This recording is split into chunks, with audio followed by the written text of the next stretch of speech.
Good evening, everyone. We're here again for Jesus Shorts.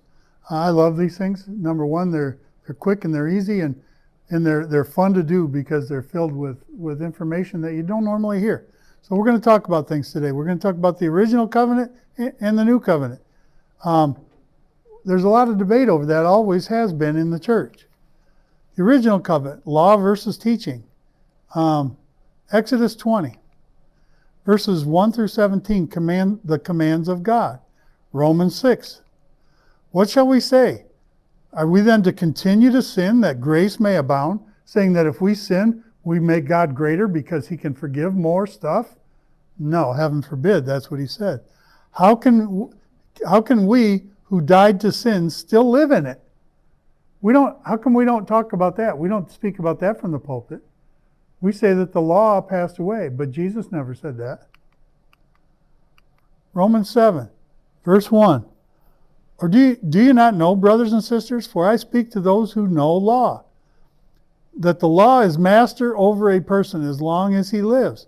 For the married woman is bound to the law to her husband, by the law to her husband, while he lives. But if the husband dies, she's released to the law concerning her husband. Well, that's how serious God takes marriage.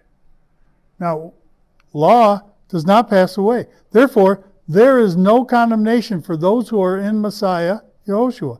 For the law of the Spirit of life in Messiah, Yehoshua, has set you free from the law of sin and death. Now, Jesus said, I didn't come to replace the law. I came to fulfill it.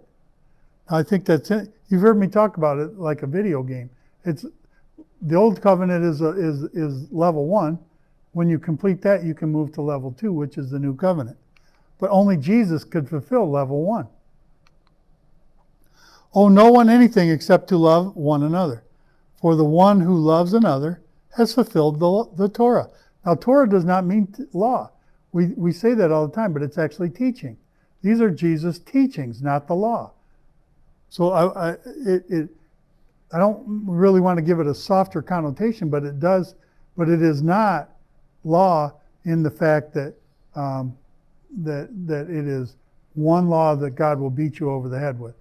In our teaching, another teaching, we talked about how he's not a God that plays whack-a-mole and hits you when you walk out. For the whole law, or the whole Torah, can be summed up in one single saying: love your neighbor as yourself. Jesus completed level 1, making room for us to move into level 2.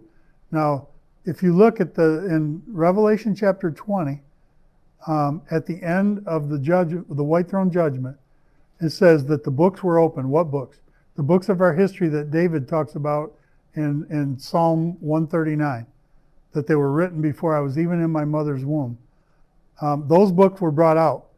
Then the law was brought out, and they're compared, your life versus the law. If you're at the white throne judgment, you are going to hell, because the Christians are not judged, those who destined for heaven. But the law, if your sins are not covered with Jesus' blood, it will be compared to the law, and you will be found guilty. And then then it says that the book of life will be open, and your name won't be in it, and you will be sent. So that's the bottom line. Don't think that we are free to sin, because Paul said, no way. You're not. Should we sin greater so that the law, that grace may abound? Nope. So anyway, thank you very much for watching tonight. Remember, let people know, streetlightgr.com, space Facebook, and be blessed, and please be a blessing.